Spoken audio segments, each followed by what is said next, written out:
What's up, everybody, and welcome to another episode of the wrap-up review series where I wrap up video games that I've recently finished. And in this episode, we're going to be talking about Lego Batman 2 DC Superheroes for the Nintendo DS. Lego Batman 2, of course, is a sequel to Lego Batman the video game, which came out, I believe, in 2009. Yeah, I really should check these things before I do reviews. But, I believe it came out either in 2009 or 2011. It's one of the two. But, it's the sequel to Lego Batman the video game. And if you never played a Lego video game before, it's basically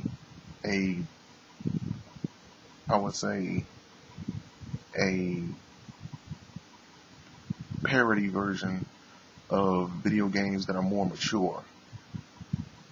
And it has, a lot of Lego humor with little building blocks blowing up combustibly and, things such as that. So first I'm going to get into the storyline. I'm going to tell you guys about the gameplay, things such as that. I'm going to get into some of the likes and dislikes, and then that's going to be it. I'm going to rate the game after that. Yeah. So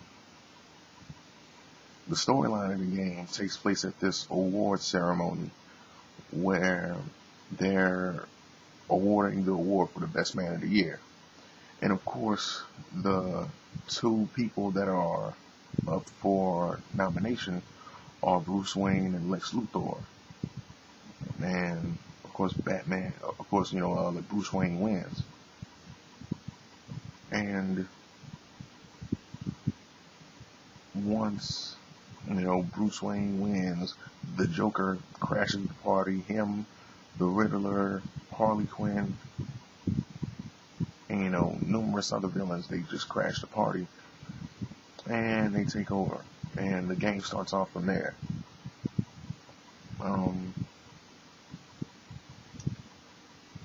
This game features, as the title ensues, a number of DC superheroes.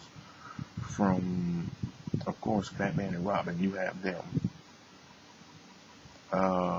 Wonder Woman, Flash, Green Lantern, Hawkgirl, Martian Manhunter, Cyborg, etc.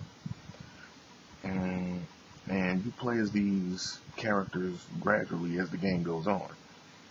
The combat in this game has improved from the last game slightly. They didn't add too much, but it's like they added the things in there that should have been in the last game, to begin with. First thing they added was throws, which is good. Second thing that they added was more combo hits, and they added this new takedown, power hit whenever you're about to defeat an enemy. The very last move is this zoom in, slow motion, Matrix-like power hit, whether it be a kick or whatever. And, it takes them out, and the enemies, they blow up into little pieces, they break apart. It's a nice little Lego humor. Just like in the last game, Batman and Robin, which are the characters that you have to start off with, actually, they have various suits that they use in order to get over certain obstacles. Now, they went over some costume changes, and they redesigned and they introduced new suits, more so for Batman than they did for Robin. For Batman, what they did was they got rid of the demolition suit from the last game, which was a suit where you would blow up red, black Lego blocks. You would take a bomb out of his back and set it right there, and you would detonate it. Also, the flight suit, which was a suit that really didn't have any business being in the Batman game, in my opinion, because Batman has always been known, for example, if you've been watching Batman, the animated series, or you played any recent Batman title like Arkham City, or even Arkham Asylum, Batman has always been able to glide, just using his cape. from high places. You know, he's just been able to glide just using his cape. And I didn't really understand why they gave, you know, he needed a suit for that. So the flight suit from the last game has been taken out. The demolition suit was taken out, and that actually got replaced with the power suit. And what the power suit is, it grants him super strength to, again, pull certain levers that only characters with super strength can pull, and he can shoot these Lego bombs, which can blow up silver Lego objects. They also gave him the electric suit, which can grant Batman the ability to walk across certain electrical platforms and electrical obstacles that, you know, the other characters may not be able to get by. Also, he's able to transfer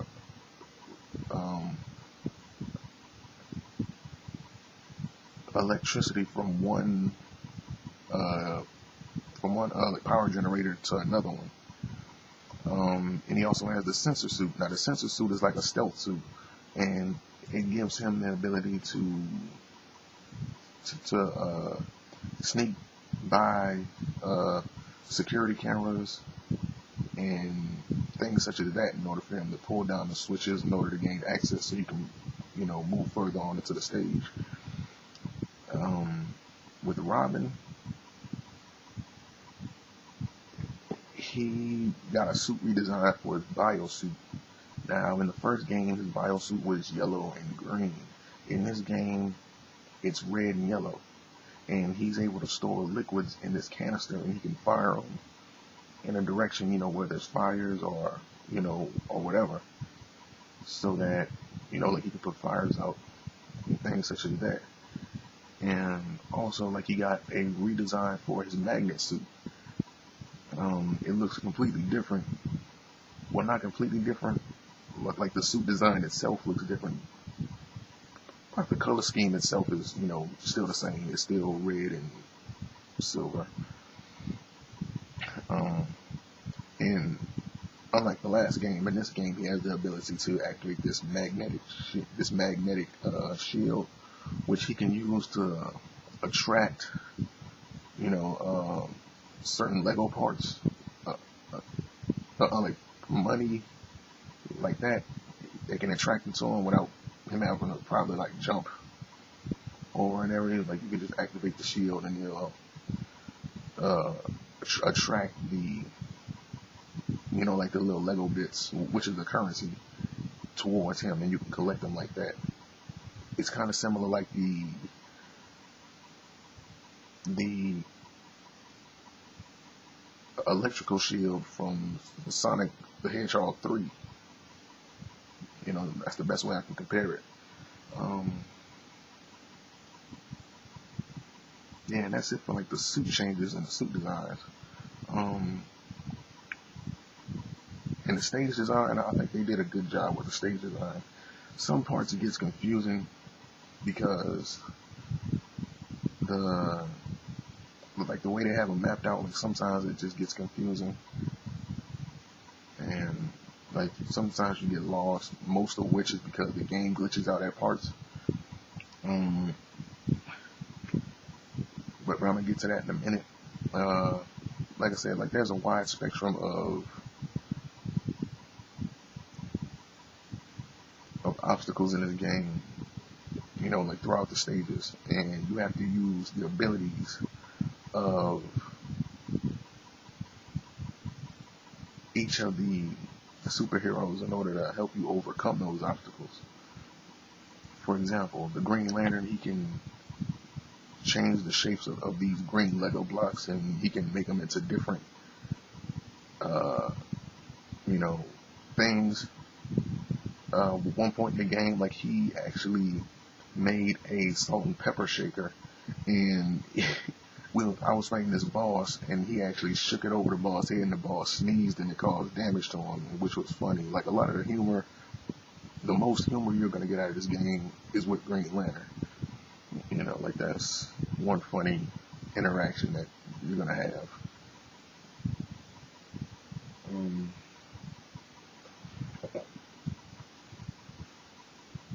Another thing, like with Superman, of course, like he's able to breathe ice breath, and he has heat vision.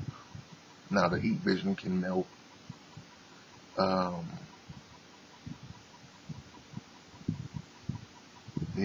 like certain Lego blocks, the golden Lego blocks. And the ice breath, like you can freeze enemies, but you can also freeze like waterfalls in order to make ladders, like some makeshift ladders, in order to help you climb up to other platforms.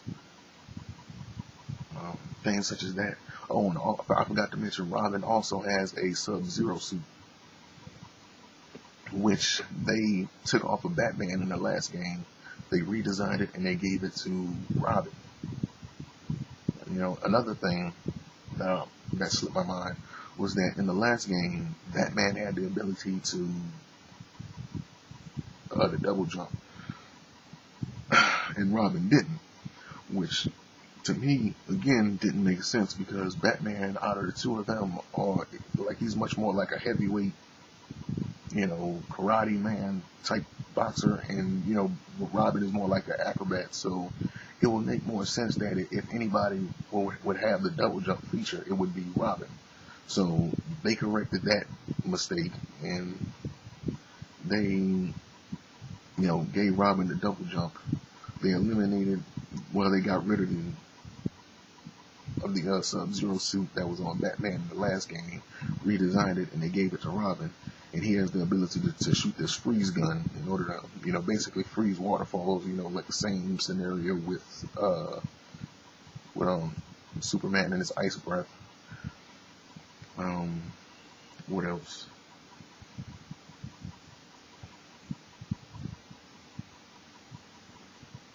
This game is the first Lego game with voice acting, and that needs to be commented on. Like, that was a big step for them to, add voice acting in the Lego game. Now, one thing I do have to say is that the voice acting in this game, like, there's no way to, from what I've seen, and I looked, throughout the options, there's no way to change I didn't see any way to change the voice acting from German to English. It seemed like it just switched automatically. Like, at one point, it was German, and then it switched over to English automatically, and then it switched back to German. Luckily, the subtitles were in English. So that was one of the downsides to the game, that they didn't put anything in there, as far as like the Nintendo DS version, anything in there to allow you to switch the voice acting over to English, because it's just kind of weird hearing any game in German when your main language is English. Yeah. Sometimes the control doesn't work as much as they ought to. For example, like I mentioned, the sensor suit, it gives Batman the ability to cloak, so he can sneak by certain areas. Also, it also grants him the X-ray vision, which, like, he can look into certain walls, and then you can switch over to your partner character, and you can try to hotwire, like you can hotwire the, like the pipes or the wires on the inside by just using the controls that are on the outside, on the sides of that wall. Sometimes the game wouldn't let me switch over, which was kind of annoying. Also, it's very easy to kill your partner in this game. Like I mentioned, they added throwing, which is basically like an automatic kill to the smaller enemies. You know, like they have some bigger ones that you can't throw. Like even with Superman and you know some of the stronger characters like Superman, Martian Manhunter, Cyborg. You know, like even they can't throw them. But for the characters that you can throw, like it's automatic KO.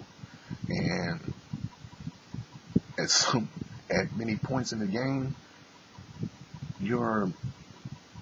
the computer control partner gets in the way, and you actually end up beating him up and destroying him, or destroying your computer control partner, you know, a lot more than you should.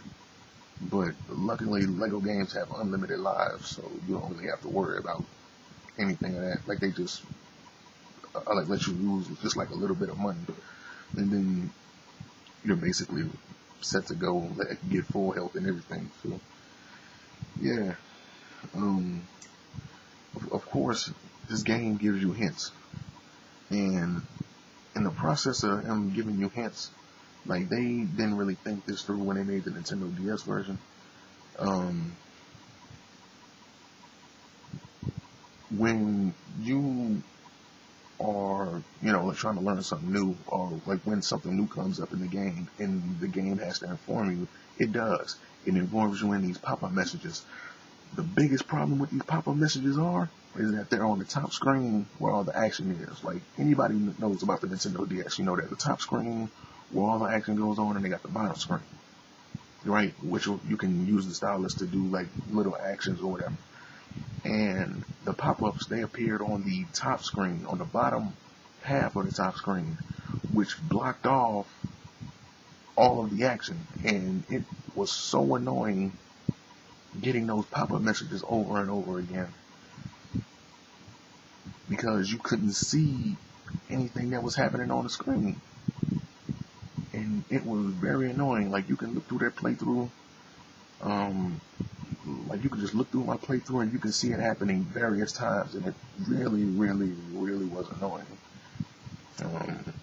Also, like the partner character, unlike in the last game, you know, the partner character in this game helps out a lot less than they did in the last game. In the last game, you know, when you are being attacked by a certain wave of enemies, the partner character just comes over there and just starts fighting alongside you. In this game, like the AI barely does anything. Barely does anything. At the most, it gets in the way. Speaking of that, I was mentioning earlier about the game having glitches, and these glitches, like this actually happened to me twice in the game, where I've had to redo the entire chapter, because also like in the last game, well, unlike in the last game, this game doesn't have any checkpoint starting points. You know what I mean? In the last game, the main storyline had 3 different chapters, and each chapter had 5 stages. In this game, they don't have, you know, separate stages that you can just start from over again. If something happens, you have to do that whole chapter over from the beginning, which is annoying. You know, like granted they are relatively short, but still, like you lose so much ground, and it does get aggravating when you make it, you know, far into the level, and then the game glitches out or something happens that causes you to have to quit and then redo that whole chapter over again. You know, that's bull. For example, this happened to me twice, like I said. One in a battle with this character named Zaz. Now, in these battles, normally you would have Batman's his sensor suit, and when you're going up against characters like Zaz, you know, like they disappear after you get their health down to a certain level.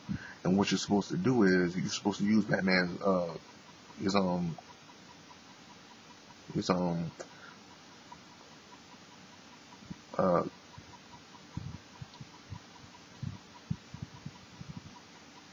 cloaking ability to, sneak around and use his sensor radar to find where the character disappeared to.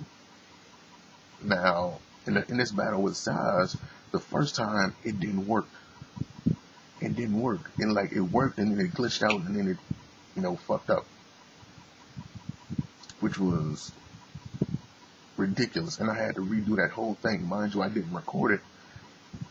Like I didn't record it until I got back to the fight and then it worked properly. Which was ridiculous because, you know what I'm saying? Like that's a lot of ground to cover. Another time was when I was using Batman and Superman. And, Batman, he had the electrical suit and I had to transfer some electrical currents to different generators in order to get this laser to work. And what the laser did is that when you pull the lever, it shoots this wall and then you'll be able to, move on further into the game. Now, like this was like the last stage, I think, for the boss. And as I'm, moving over to on the side of the lever after I charged it up with the electricity that was built into Batman's electrical suit, my partner controlled AI character. Instead of him, following me like they did in the last game, without a problem, in this game he lagged behind so much that when I pulled the lever, the AI character standing right in front of the laser. So when I pulled it, the laser only hit him, and it didn't go through and hit the wall. So I was stuck because the game fucked up. Then again, I had to backtrack, which was annoying. So the computer-controlled AI character isn't as helpful as it was in the last game.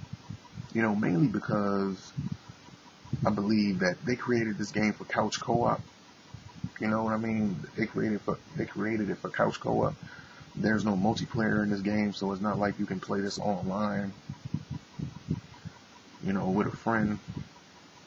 But which I don't understand. Come on now, it is 2012, but like I said, it was meant for couch co-op, which is why I believe that's part of the reason why the AI controlled character didn't do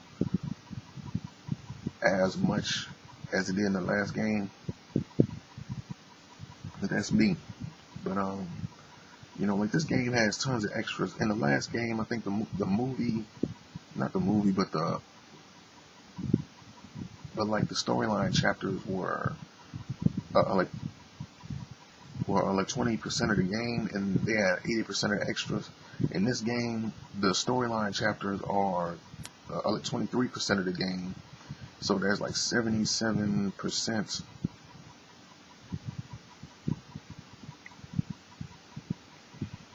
of extras in this game. So like you're really gonna get your money's worth in extras with this game. After you beat the storyline, there's a Justice League mode that allows you to fight waves of enemies as the Justice League. Hawkgirl, Wonder Woman, Flash, Green Lantern,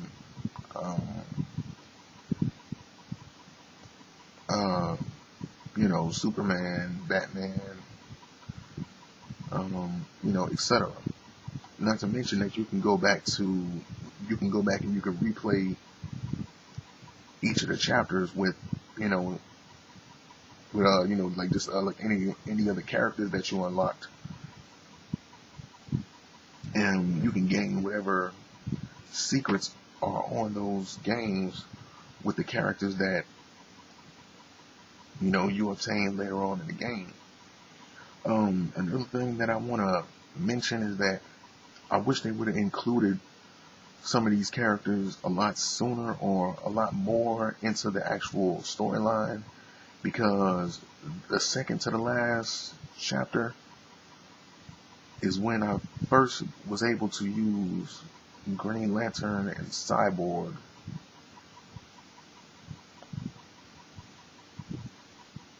And the very last chapter, they allowed me to use Flash and Wonder Woman. So it's like they give you the other characters, but you get to use them so late in the game, to the point it's like you don't even need them really. So, like, I just wish they would have got them more involved with the actual storyline. That would have been cool. But yeah. Oh, another thing I forgot to mention, the Batarang and the Nightwing thing, or just the Batarang. Like I forgot what they call Robins. But yeah, the Batarang, unlike in the last game, you could target multiple targets, and the Batarang would actually like ricochet off of different enemies or like different items and boxes, and like it could just hit multiple targets, which is good because you need that in order to get over some of these obstacles in the game. Just aim and scroll over the other targets, and Batman, or just throw on Batman or Robin or Wonder Woman. I believe she throws her crown, her little a little crown.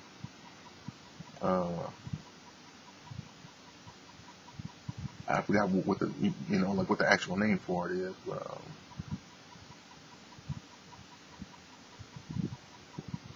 but yeah, she throws her little princess crown or whatever you call it, and like same thing, and it ricochets off of various targets and it bounces around. So overall, when I think about this game, in many ways, I think it's an improvement from the last game. Like I said, I wish they would have got the other characters more involved, because you pretty much got to play with, like Batman Superman at a reasonable time in the game. They still held true to that teamwork factor that was, like that made the last game kind of special. And it's good to see that they included these other characters. And there's other characters that I mentioned that I didn't mention that are in this game. Like they have Superboy, Supergirl, the Black Canary, and various other ones that you can unlock in the game. So, like, there's a ton of extras in here. So you definitely, like I said, you're definitely going to get your money worth in extras. Overall, like the game was better than I thought it was going to be. It was longer than I thought it was going to be.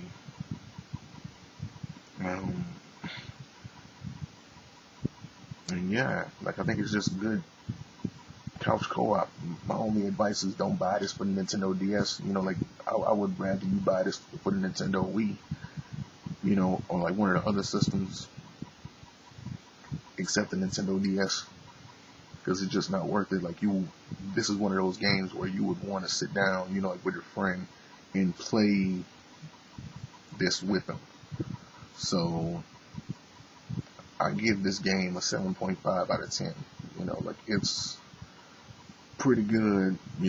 Like you do, again, you get your money's worth in extras in this game, and like you also get to, like you can travel around the Batcave, like you can explore hidden areas.